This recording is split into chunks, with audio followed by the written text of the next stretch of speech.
Hello and welcome to Netflix versus cinema. Should you go to the cinema or should you stay at home and watch things? That is the question we try and answer on this podcast. My name is Tosin and I am the host, based up in a place called Bromsgrove in the middle of the country near Birmingham. And joining me as always on the Isle of Wight is Shaun Harris. Hello. And also on the Isle of Wight, it's Sharon Bollen. Hello. Yes.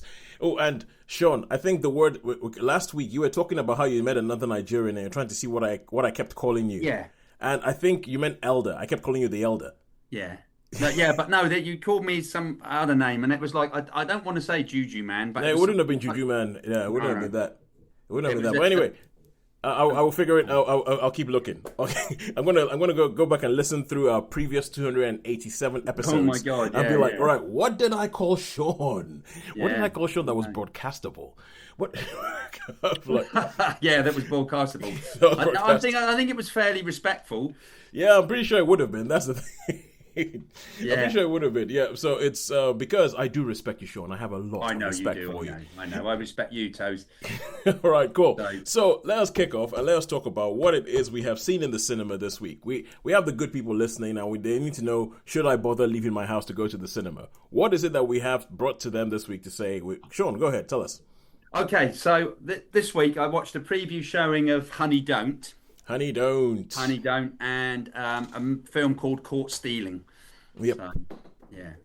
It's a shame you couldn't join me. Mind you, I don't think you would have enjoyed it, to be honest with you, Sharon, the unlimited screening. Honey Don't. Yeah, because Honey Don't, I think is going to be it's because I don't remember. Sharon, did you see Drive Away Dolls? No, but I understand it is the same lady. It's exactly it's the same star, same director, same writers. So it's kind of like in that milieu of lesbian film noir. Lesbian film noir. Yeah, I think that's what you have to call it, is lesbian film noir, and it's But there's an audience, I'm sure. Oh well, yeah. I mean, probably young teenage boys or something like that, I expect. Seeing the fact that it's Margaret Qualley, there is definitely going to be young teenage boys in there. But I think that there's also going to be. I think that these films are essentially made for the lesbian, what's the word? Audience. Community. Audience. Well, I don't know. They have to be called LBQT now, don't they? Well, LGBTQ. LGBTQ plus. So it's I mean, when I went to see it, I didn't actually realise it was. Yeah, but because the thing is, knowing a little bit about the actually, we're not talking about Honey Don't. We will talk about this later. but the thing is but just as an aside, as we said, Shaun is a tangent master. Amongst many of the names we've given Shaun, tangent master is one of them, along with beast mode. But it's like so. Well, bearing in mind the way that they're made, because they're made by one of the Coen brothers. I think I can't remember whether it's Joel or Ethan. One of them is married to Frances McDormand. One of them is married to the person who made this film with them and wrote it. And this woman, even though she's married to one of the Coen brothers, she identifies as a lesbian.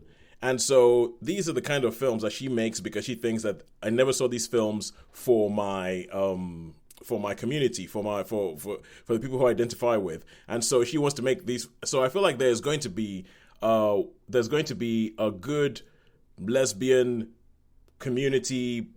What's the word I'm looking for? Mobilization to go see these films. I remember. I mean, that Chapel Roan with the Pink Pony Club that everybody loves. Song. Yes, everybody's like into that. Yes. Yeah, I mean, Littlins. Well, the thing with Chapel Roan is I listen to some of her songs, and even because I'm always, you're always looking for something new. You're always looking for we don't want to just hear the same thing over and over and over again. And the fact that this might age me at a certain age. Like the fact that I hear a woman singing and I hear some of her lyrics and I'm going, whoa. That is different. That is different. We're going off on a tangent again. We're going on a total tangent, and I'm kind of like, a little bit. That's a little bit refreshing. But anyway, enough about lesbians for now. So the other film we saw was Caught Stealing. You said, yes. All right, and Sharon, you in the cinemas? I haven't been to the cinema this week. All right, cool. I have my caring responsibilities, and I'm a trustee for a couple of trusteeships with different charities. So I had some trustee responsibilities this week as well. Ah, okay, cool. Yeah, I thought you were gonna say dog sitting responsibilities or stuff like that, because usually that's what takes up your time. Mm-hmm. But not this time. No. All right, cool. Okay. Yeah, I haven't had the dog this week, but yeah, being a trustee and being a carer. All right, and I also saw Caught Stealing. And how about at home, Sharon? What did you see at home? I managed to catch the Thursday Murder Club. Ooh, on Netflix. Yes, the Thursday. Did you ever read the book? Yes. Okay, cool. Yeah, I've read the book. That was it. That was a question. Sharon's read so much. Yes, I know. That's a given. That is, whenever we have like a book that has been turned into a TV show or a film, there's a high chance Sharon has read the book. There's a high chance Sharon has read the book. All right, cool. And Shaun, what did you see at home? For me, yeah, well, I've got from a few weeks ago, we saw Dead Before They Wake. Yep. But as I say, I'm really into YouTube at the moment because there's just so much variety, and it's free. I've been watching pardon? And it's free. You know, military stuff and just random stuff as well. I've been getting I don't know why. Sometimes I go on the shorts, and I get on the shorts. You get random stuff from. Oh, you do. All of a sudden there'd be like this Korean dance thing go up. I watched it once, and then I got like about after. You get them forevermore. Yeah, then it's like these Korean cheerleader things going. Anyway, they're doing the same dance all the time. But anyway, that's what I've been watching really. But I have got Dead Before Dawn. Okay, cool. And I do occasionally watch some odd. There's an app that I've seen on the Fire Stick. I mean, Dead Before Dawn was on Amazon, but there's a thing called Foursome, and it just sort of and it's got a whole section of 70s films. Yeah. So, but they're all ones that I've seen before, so I'll revisit. Yeah, I can just imagine Shaun find this app, and then it's just kind of like you walk in, and Shaun's just kind of like, oh. Awesome, yeah. British 70s movies. All films from the 70s. It's Foursome, yeah. It's a good little app, really. And it's got westerns, military, thrillers, sci-fi, and they're all, Oh, cool. Good stuff. Yeah, Foursome. FAWS-OM. O-M. Oh, I see. Yeah. It's brilliant. It really is. Okay, cool. And I have seen at home, let's see, I've seen something that I cannot remember, which tells you its own story. But no. Come on, I remember enjoying this thing. What was it? What did I see? I wrote it down. Yeah, Karen Pirie on ITVX, which Sharon, I think you'd like that. I think I've seen it, but you may need to remind me. Okay, cool. All right. Anyway, I've seen it, but I might have seen a thumbnail. All right, cool. Anyway, let's fire away. And cinema, as is our wont, that's where we tend to kick off. And let's kick off with Caught Stealing. Now, Caught Stealing is a film by Darren Aronofsky based on a book, which I don't think Sharon has read. By, I can't remember the name of the guy who wrote the book. He also wrote the screenplay for the film.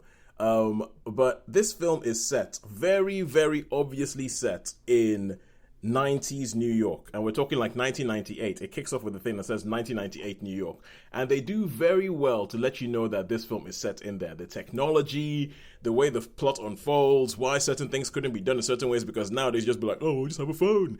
But it's like, why that couldn't be done in that way? And it's kind of like on the cusp of when people started using the internet, on the cusp of when people were going from landlines to like mobile phones, and you're introduced to Austin Butler's character, who is called Hank, and he is this guy who works as a bartender in the Lower East Side in New York, and he as the plot develops, you realize that he used to be a baseball star, but something happened, which means that he's now a bartender in New York. You meet his girlfriend, who's Zoe Kravitz. You meet his neighbor, who's played by Matt Smith. And Matt Smith plays this sort of like very obviously British, very obviously sort of like Sex Pistol inspired punk with this massive mohawk that is so big that when he's driving his car, he has to have a sunroof, so his mohawk sticks out of the top of the car as he's driving this car around New York. And this guy, so one day he shows up at his house, and the guy is like, look after my cat. I need to go to London. My dad just died. And he's like, oh, okay, fine. And so because he says that, one day, all of a sudden, or one of this day, he wants to go and get some food for the cat. These two guys show up with Eastern European accents, say, we want to get into the flat. He's like, no, I'm not going to let you. They beat him up, put him in the hospital. And then from there on, the plot kind of like unfolds, and it becomes one of these, it's kind of like a low level, you know how you had a Hitchcock movie, like imagine this film, if Hitchcock had made it, it would have been Cary Grant, only that it would have been the Upper East Side as opposed to the Lower East Side. But this is kind of like, but almost every beat of this film is like straight out of like, let's say the North by Northwest playbook, only that it's scuzzy, down level, New York, 90s. And so it's so like almost mistaken identity. He meets all these different people. Regina King shows up as one of the as a police officer who is investigating the case. You have like Liev Schreiber and Vincent D'Onofrio as like two sort of like Orthodox Jewish brothers who are also essentially gangsters. and so as you're going through the film, it's about him trying to figure out what the heck is going on. What has this guy got me into? How do I get out of it? And that's the film in a nutshell. And I think this is a caper. And bear in mind, this is Darren Aronofsky, the guy who gave us Requiem for a Dream, the guy who gave us Black Swan, gave us Mother, he gave us Noah. And so his films tend to be heavy, and his films tend to be heavy, and his films tend to be controversial. If they're not heavy, they'll grab headlines because he's doing something like trying to rewrite the Bible or something. And this is probably the most fun that he has ever been. It is not heavy. It is a caper. It just sort of bounces along from one thing to another. The only thing that shows you that this might be Darren Aronofsky for me is the body count and how brutal the body count is and how brutal people are dispatched in this film. Because there is a body count. This film has a lot of big names in it, and they're either in it to be in it for 5 minutes or to get killed. quite brutally. Yeah, but anyway, that's my thing. Shaun, you.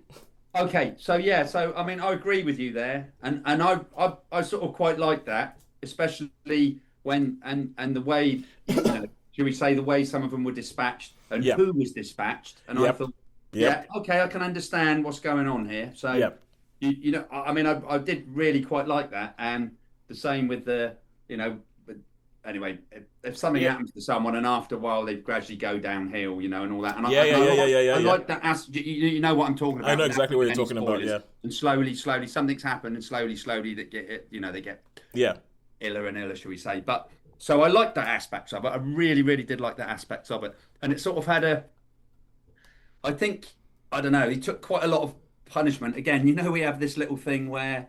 It's like, how much punishment can somebody take in a film? Can someone take and then without being dead?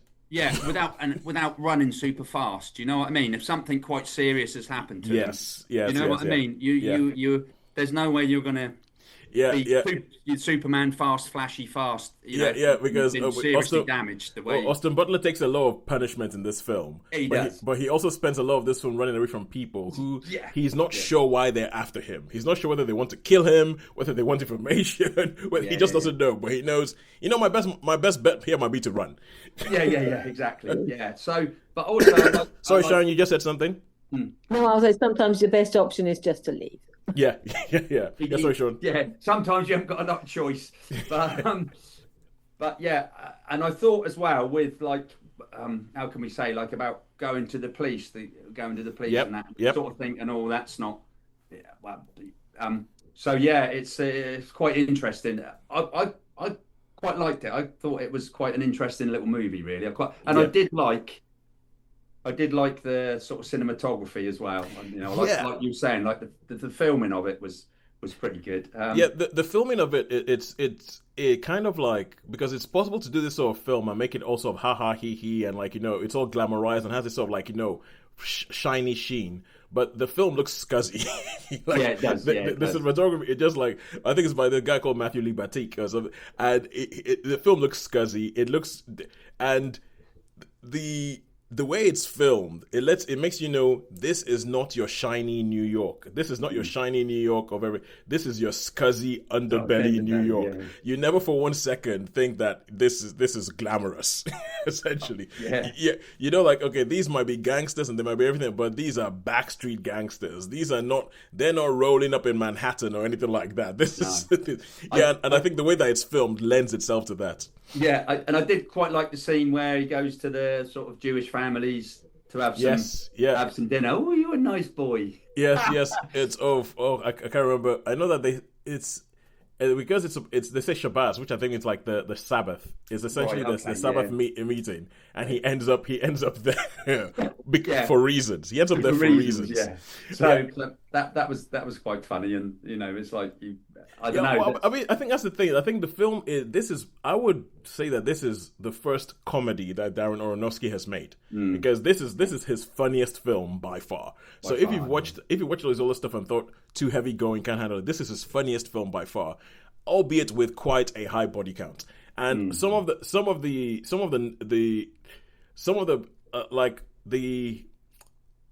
people that dispatched, like, shall we say, that some of them I think will knock you off course and will make you, like, there are some of them I was thinking, was that really necessary?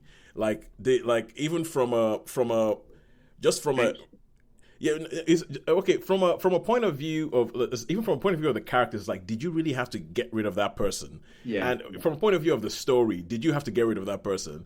From the fact that this film is being made in 2025, did you have to get rid of that person? And so there was, and I think that it might vary for different people, but I think some of it will be like, oh, that doesn't sit quite well. That does not sit quite well. The way that was done. Why you use that character just to some? I don't like that. But all in all, I enjoyed it. I thought it was quite good. I think towards the end, it goes like I think the realism that this film is made with, and the realism, its hold on reality loosens as the film goes along. I'll agree with you there. I like the bar owner scene as well. That was quite good. Yes. Griffin Dunn shows up. Griffin Dunn, he of American Werewolf in London fame. He shows up and he's quite funny.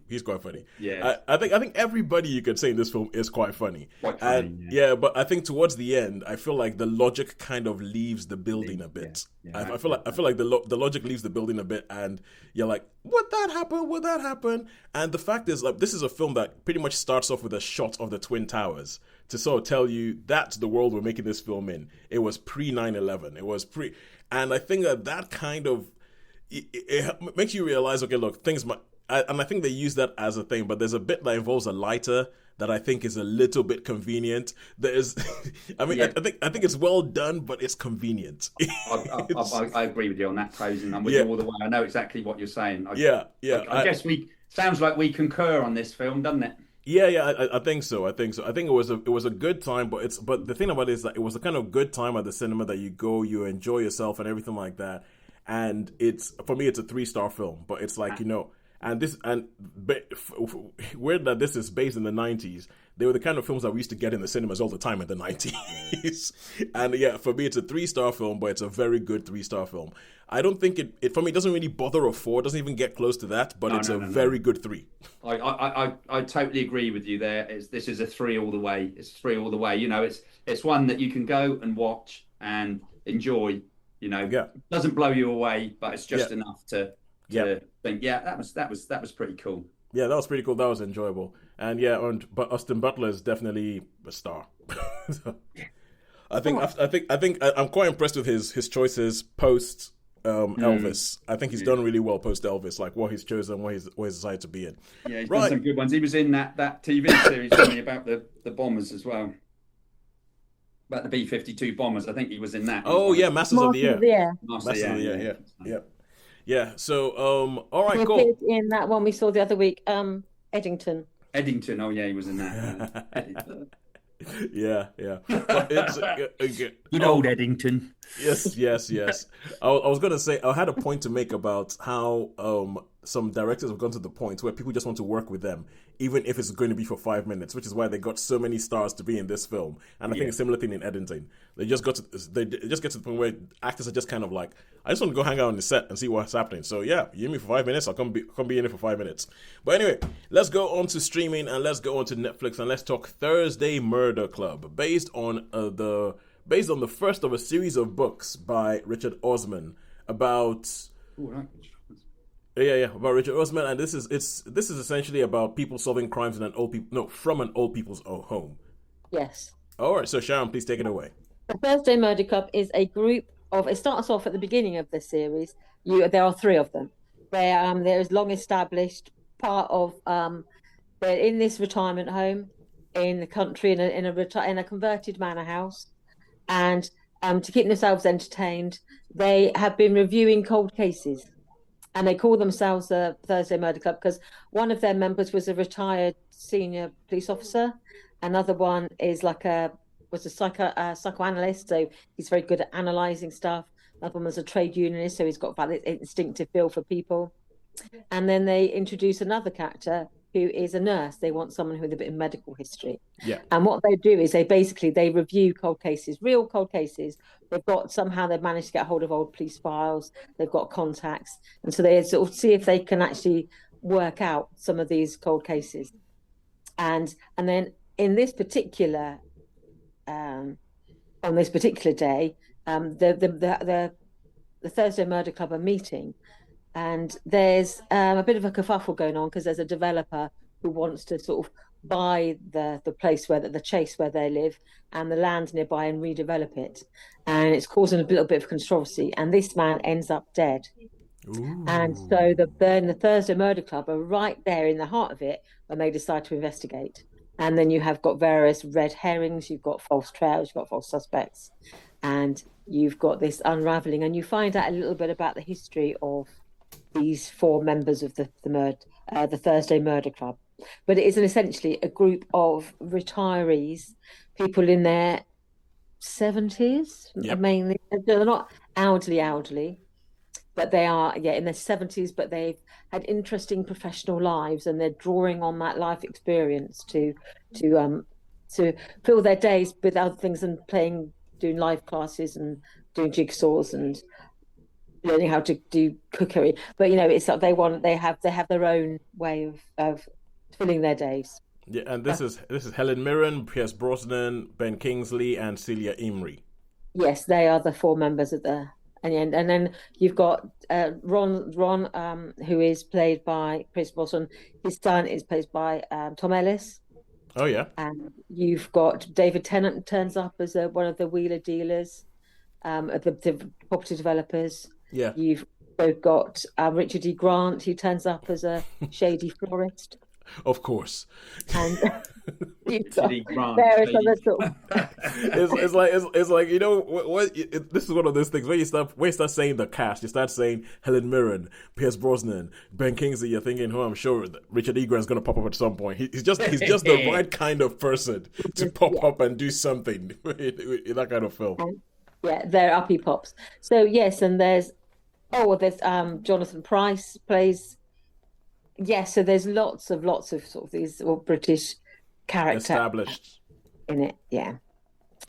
So as it's well known, it is part of the first novel in a series of books.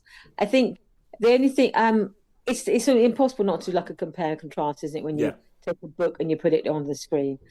So I personally really enjoyed the book. There's a lot of humour in it, as you'd expect from Richard Osman. Yeah. There's it's really well crafted. Which, when you see some celebrity books, I've read some celebrity books, and you think, did you really write this? Or is it like your name on the cover and someone else has written it for you? I have a friend who does that. I've got a friend who's a ghostwriter, and he actually talks about when he talks about who he's written books for, you're like, oh, okay. And so, but you feel that you can almost hear his voice through it, so you get the feeling that this is actually. You see his personality through the books. Yeah. And I think they are winning. There's a winning combination. And they are actually quite fiendishly crafted. He knows his crime fiction. And there are the false trials and things. So They are very well constructed. So how did the film do in translating that to screen? I think in some ways it worked in some ways as a piece of, my friend described it as like Sunday afternoon entertainment. If you cozy crime. Cozy crime. There is they dropped the odd expletive in it, which I don't remember it being in the book so much, but there's a bit of swearing in it. I'm going to guess that's Helen Mirren because she's at that stage of her career. career. Actually, it was Celia Imrie. I think they got her some of the swearing just because it's like out of character and they like old. And some people think it's funny to see old people swearing, and obviously, so there's a few instances where she is old people and really, really small kids. Yeah, sweary, yes. So, part of me was thinking, I don't remember the book being particularly sweary, but there's only a few instances, but enough for me to go, I don't think that's quite. Anyway, but so I personally still think the book was better. Yeah. I think this was entertaining, solid, but I think it loses a little bit of that spark. I think there's a bit too much well-known faces. And for me, if you've read the book, some of them you're thinking, you're not how I actually saw that character. Really. And there's been a lot of kerfuffle about Pierce Brosnan because he's definitely, like, they say that in the book, if the character of Run would have been played by Ray Winston. Winston, yeah. Yeah, Ray Winston. But for the film, they changed it to Pierce Brosnan. Yeah. Whether that's an upgrade or downgrade is up for you to decide. He's like a trade unionist. He's like this rough, grown up in the East End. His son's a boxer who's sort of gone, who does like celebrity, sort of dancing on ice, that sort of thing. Yeah. So you think, you can picture, Ray Winston as Ron, and for his son, you want someone a little bit more earthy. Tom Ellis is almost a bit like too handsome, a bit too good, and yeah, can imagine as a sportsman who's then doing the celebrity circuit, who's done like Celebrity MasterChef, who's doing like dancing on ice, who's done a few like Love Island type things. You think you're almost like too good looking, a bit too. Even though they put on the old rock accent. I think we've had this conversation before about books into films and how you picture characters. If you read the book, you get a character, and if you've seen the film before you read the book, I don't know if you've ever done that, Sharon, probably. Yeah. But you get, and I think when they translate, yeah. For me, I mean, I'm not as prolific reader as was, but when I read, to me, that's why I think the Lord of the Rings thing works so much, because they were how that Lord of the Rings trilogy was actually how I sort of had them from the book. Yeah, I think so. Okay, first of all, how many stars, Sharon? I would give it a solid 3. I don't think it's better than a 3, but it was certainly a solid entertainment. It entertains for the 2 hours. It's about 2 hours long, so it could have been. The book was more complicated, so I think by trimming it down to fit that film format, you lose some of the intricacies and you lose some of the characterization. Yeah, but no, it's solid. It was solid, but nothing amazing. I have to be honest. I was surprised this was a film and not a TV show. I think it's maybe just because they got the cast and they were like, "Oh, we can't keep them around for that long." So they could have done it over 3 or 4 hours. I think. I don't think it quite gone to like 8 episodes, but I think they could have certainly done it over like 4 1 hours or something. Yeah. All right. Okay. Cool. And Shaun, going back to your thing about, because I have a theory about Lord of the Rings, and it's that I think that Tolkien was just so descriptive. No. Yes, exactly. Like he put a lot into describing it so that everybody had this picture in their head. So I feel like almost to a person, everybody saw the film. I remember seeing the ring wraiths for the first time on screen and going, "Damn, that's what I saw in the book." Yeah. that's exactly what I thought in the book. I was like, "Good Lord, man, God, they're freaky in real life." So I think Tolkien was just really. There was I remember, like, because obviously I do amateur dramatics, and Dial M for Murder, I can't remember who wrote Dial M for Murder, but when you read the book, the guy was so, I use the word anal in describing absolutely everything, that when you come to staging it on stage, you're like, well, there's only one way we can do it. He's told us exactly how to do it in the book. Isn't that an Agatha? Oh no, Dial M for Murder isn't an Agatha. Agatha. No, it isn't an actor. It's an American guy. I'll look it up. But while I'm looking that up, Shaun, tell us about Honey Don't, which is directed. Honey Don't. Yeah, written and directed by Ethan Coen. Ethan Coen and Trisha Cook. Trisha Cook, yeah. So so Honey Don't, it's done by the same director and I guess writer as Drive Away Dolls, which I think I gave quite a decent review to. I'm pretty certain. Yeah. So this is apparently it's a It's a film. Apparently, it's going to be a trilogy of them. So there's going to be one more lesbian LBGT2. Yeah, it's essentially lesbian film noir. I think that's lesbian film noir. Yeah, and I think even Trisha Cook would describe it as that herself. Yeah. So, but all the way through the film, it wasn't. I went with Happy John. I was looking at the actress, the main actress who plays this private detective, and I was thinking, I've seen her somewhere before. And he said, "Yeah, you saw her in Once Upon a Time in Hollywood." She was the one, and I was like, "I have seen her." Yeah, she was the hippie girl with always had her feet on the. She's Andy McDowell's daughter, isn't she? She is Andy McDowell's daughter. Yeah, she's a lot nicer looking than. Anyway, let's put it this way. Moving on. She could be my new. She's going to go down on my list of Florence Pugh. Shall we say she'll go down on your list? Okay, let me help you out, Shaun. Here, she'll go down on your list of actresses who you will watch in anything. Yes. So basically, the story. She's a private detective, and it starts off with this accident. This car accident's happened, and this girl's been killed. And then this lady on a motorbike turns up. Not the private detective, but she pulls this ring off, which is like it's got like a cross on. And there's this church. In where Chris Evans is like the preacher, and he's doing some nasty drug running, shall we say. It's like a little bit of a drug front, and he's also seducing a lot of his congregation. So so there's essentially Chris Evans talking about Austin Butler after Elvis. Chris Evans after the MCU has going, I play Captain America. I just want to play the absolute worst of humanity now. I want to play that. Sure. So Chris Evans shows up, you're like, it's probably going to be a bad guy. Yeah, and then there's something goes wrong with this drug thing. Chris Evans has got it's quite funny because he's got some, like, obviously some of his congregation are like killers. So he sends them off. He sends them off on missions and to sell the drugs and all that, and something goes a bit wrong. And it just so happens that someone has gone into her office and said, "I think my boyfriend's having an affair," and blah blah blah. And one of his men turns up to sell the drugs, and they're obviously gay, and he goes, "Oh, I haven't got any money on me, but I can do something if you want." And because he's this young lad's a proper church person, he's like, oh, he's really horrified, so he sort of hits him and then runs him over and goes off. So you've got this scene going on. A bit extreme. Yeah, I mean that is very. Thank you. Yeah. Well, that's it. That's what I mean. That's what it's like. He's going, oh look, I can do. He's like, he's gone into selling these drugs, and it's like, oh, I do something, and he's, the chap's horrified. So, but then what happens is one of other Chris Evans's hoods goes and he says, oh, we better get rid of him, otherwise there's going to be some trouble. But he ends up killing this young lad's mum, who gets rid. Anyway, cut a long story short. So this investigator, she goes, the other girl there's like a policewoman who's Aubrey Plaza, played by Aubrey Plaza. There's a policewoman who she's sort of, they're in a bar and they get seduced. There's a lot more sort of sexual content in this than there is in the Drive Away Dolls. Yeah. Some bit too much for me, really. I mean, I was like, oh really? So yeah, that's sort of let it down a little bit. But what they never really comes to a conclusion. This film you never really gets to a conclusion. I mean, you hear about the French, you hear about the drugs people, because all the French, they're not very happy. French, who knows where the French are? So, but yeah, it's there's a lot of lesbianism in this. A little bit too much for me, really. I mean, I want to see a plot. I want to see what's going on, but obviously. That I guess. So are you saying? Okay,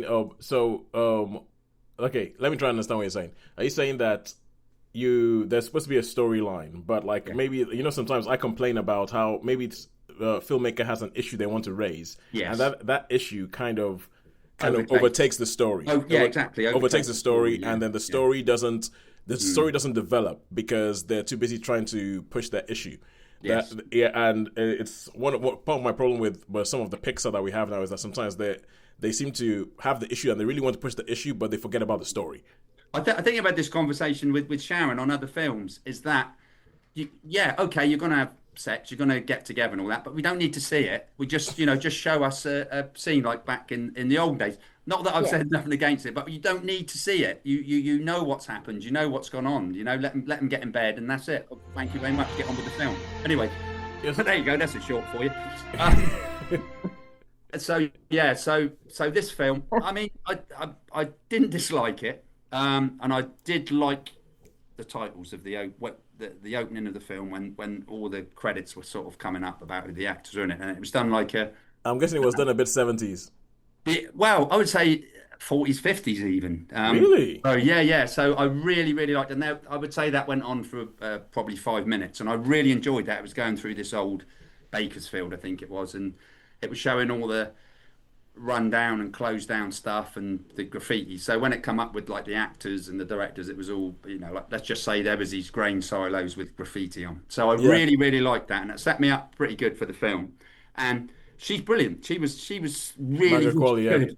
She really, really, really impressed. What was her name again? Sorry, Margaret Qualley. Yeah. So I really liked she's her. also in The Substance. That was the last big thing she was in. Substance, yeah. She played the younger thing the younger version of Demi Moore, essentially.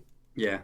So I think, for me, I suppose you could call it lesbian film noir. I don't know.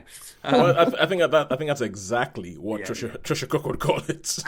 So I'm going to give this one, as I say, I didn't hate or anything. I'm just going to give this one a 3 stars. I wasn't like, it was, it's a 3-star film. Yeah, to be honest, that's kind of what I expected, especially because I saw Drive Away Dolls. Yeah, I saw Drive Away Dolls. I saw that, and I was kind of like, oh, this is cool because it is remixing some old tropes. Yeah. It is remixing some old tropes. It is essentially it's kind of like you could imagine this kind of like going, okay, we want to make like the typical film noir Humphrey Bogart movie. Yeah, but we want to update it to the present day. It is present day, right? Yes. Yeah. Yeah. I mean, I've got to be honest with you, Toes, and I'm not really. It would be. Well, it would be in the last decade or so. Upgrade to the present day, and also just have a strong thing where the investigator's lesbian. Yeah, let's see what that does. Let's see what that does about femme fatales and all that. Because she dressed with stockings with a line down the back. So I mean, she was almost like a 1950s. The way she walked and the way she dressed, it was almost a modern day, should we say? A modern day 1950s, if you can have such a thing. People do dress vintage. Pardon? It's a thing. People do dress vintage. It is a thing. Yeah. That you can have like this sort of costume. I know what you mean because I've seen the poster of this, and I think essentially, I feel like she's dressed in such a way that when you come on the screen, whatever your sexual preference or anything like she walks on the screen and you go, whoa. Wow, yeah. she's dressed like that. Yeah. All right, cool. Okay, let's move on. And I think I'm going to, just because Sharon was talking about what was that all about, I think I'm going to go Karen Pirie. That's what it was okay. So let's go Karen Pirie, and this is on ITVX, and Karen Pirie is a. So, okay, we're talking about cold cases with Thursday Murder Club. And there's a certain series of shows, or for instance, Unforgotten. Unforgotten on ITV is also like that. Karen Pirie is kind of like, I feel like if ITV could go half the year you're watching Unforgotten and half the year watching Karen Pirie, they would be very happy. So this is, it's based on a series of books by a writer called Val McDermid. And it's set in Edinburgh. And Karen Pirie is this in the first, because this is season 2 I'm talking about, but in the first season, she's up and coming, but she's kind of like a detective that people don't really pay much attention to. But then there's a scandal in her department. They say, oh, this department is being accused of being sexist. So what we need to do is that we need a win. We need a PR win. So what they do is that they go and they say, we're going to open this cold case about this death of this woman all these years ago, and we're going to put a woman in charge. And so they put Karen Pirie in charge of the whole organization, of the whole investigation. They put her in charge of it. And in doing so, they overlook that, well, the person she's in a relationship with, feels that he got overlooked for her, and he thought just because she's a woman, she got that job. And there's a truth to that they gave her the job because she's a woman, but then it's also about what she's going to do with it. And in this second season, by this time she's been in the job a while, she's got quite a good rate, she's built a team around her, and then another thing comes up. But this case is about, there's a billionaire Scotsman, sort of like industrialist, whose daughter disappeared like 2 decades ago, and they keep talking about it being one of the most one of the most famous missing person cases in like the history of Scotland. And it's about how we're going to take this up, how we're going to open it up. This is in 3 episodes. Each episode is about an hour and a half long. But with adverts, it's 2 hours. So, and because of the way ITVX do their thing, you cannot escape the adverts. So, because the way they do, you cannot. So each episode is essentially feature length, a bit like what they did with Sherlock. And I think it's very, very good because the Lauren Lyle, who plays Karen Pirie herself, is very good. She's a very kind of no nonsense person. She's always walking around with in America, they call them a fanny pack, but in the UK, bum bag. Yes, that's it.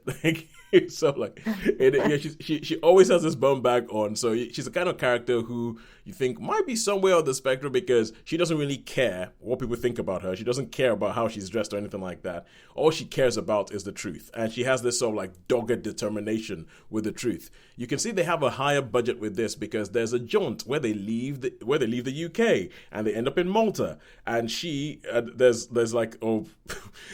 a very funny thing of her in Malta where she's being a typical Scots person where she shows up and the first thing she goes is like, it's too hot, and I think it's quite good. It's funny. I think the characters are well drawn out. The observations that they make about them and about the relationship she has with Phil, her boyfriend, who she's kind of his boss, and how that works out.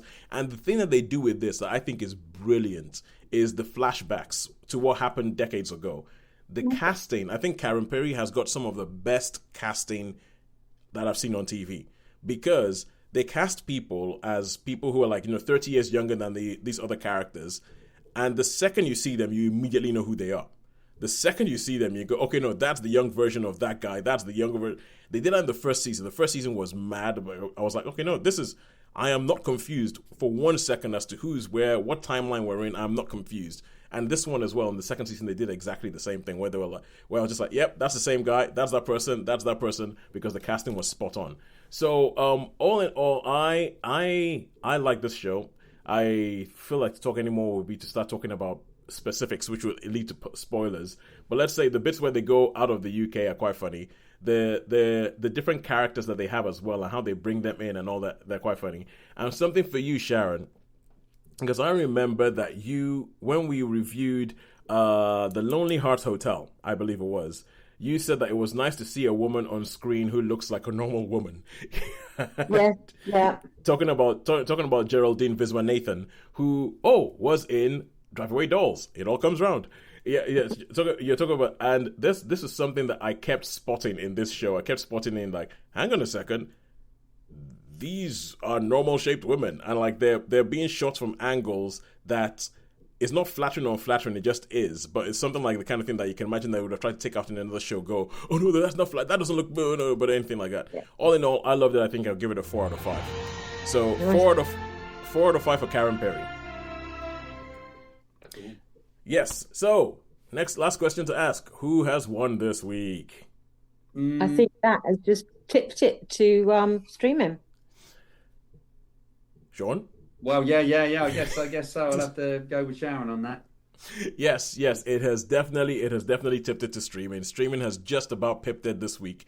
But I think we'll say that it is still worth it leaving your house to go to the cinema this week, I would say. Yeah. So if you wanted to, let us know what you think. Tell us what you think. Tell us what you think were wrong. Tell us what you think about lesbian film noir.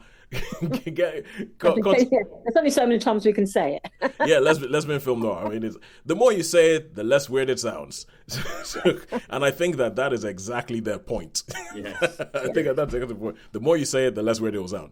And it's so tell us what you know about that. Get in touch with us on Instagram, Netflix via Cinema, Facebook, if you're still on there, Netflix via Cinema, and Twitter, Netflix via Cinema. See what we did there. Actually, no, Instagram is Netflix via Cinema Pod. Either way, you'll find us on there. Tell us what you think. Tell us what's something that you've seen that we should see. Tell us if you have actually left your house to go to the cinema and you think that we've wasted your money. Just talk to us, essentially. Come online and talk to us. It will be great to hear from you. Also find us on YouTube. Yeah, Netflix via Cinema. But until next week, when we will see something, I'll probably go see Honey Don't, because I am actually quite intrigued by this film. Yeah, so I'll probably see the Roses at some point, maybe. I'll probably see The Long Walk. Ooh, The Long Walk. Yeah. saw the trailer for that. Funny enough, I think everything's in the trailer. To be honest. Yeah, well, I'll probably. Yeah, that's the only thing that's been out recently. I think. Yeah, I'll watch that. I think there's an unlimited showing on Monday, an early one. Yeah, I might see it on Monday. Yeah, I'll book for that. I think I tend to find them because I like my favourite seats. Because I got my favourite seats, I tend to keep my eye open for what's there, and then I just book them. So Yeah, and if I see that there's your favourite seat is gone, then I think I might go and join Shaun for that one. Yeah. So I do try to get in there. I do I've got favourite spots. I know now on the Isle of Wight on Cineworld. I know what all the screens are, so I can look and think, oh yeah, screen 11. I know what I want. Oh, I'll have G11 there. Oh, I know. But sometimes they do get. I reckon there's someone. I reckon I've got a doppelganger somewhere because sometimes there's someone who sneaks in there just before me. And grab them. Yeah. Okay, Shaun, I see a short coming on of you going like, okay, now if you come to the Isle of Wight and they go to the Cineworld, here is the best seat in each cinema to go, but don't go before I've booked my ticket. That's it. I can just imagine that. Shaun do that. But anyway, until next week, it's a goodbye from me. It's a goodbye from me. And it's a goodbye from me. Thank you. You've got to find out what that Nigerian term is for me. Well, I'm trying to figure out what it means. But anyway, we will see you next week. Thank you very much for joining us. Bye.